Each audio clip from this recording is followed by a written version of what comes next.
O, tatawagin na natin syempre si Aubrey. Mare, anong latest?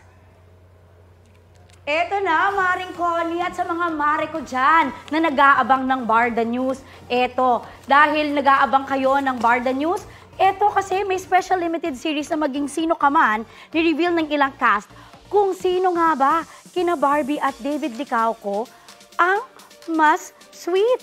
O, tingnan natin ha. Barbie.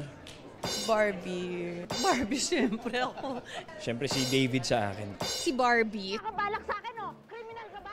O, sabi ng ilang cast, mas malambing daw si Barbie na makikilala bilang si Monique sa series.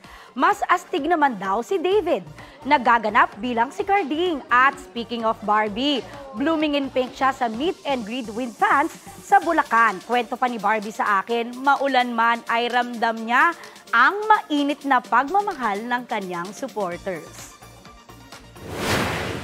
Kahit bumabagyo, pumunta talaga sila dito sa Malolos para makita ako. So nagpapasalamat po ako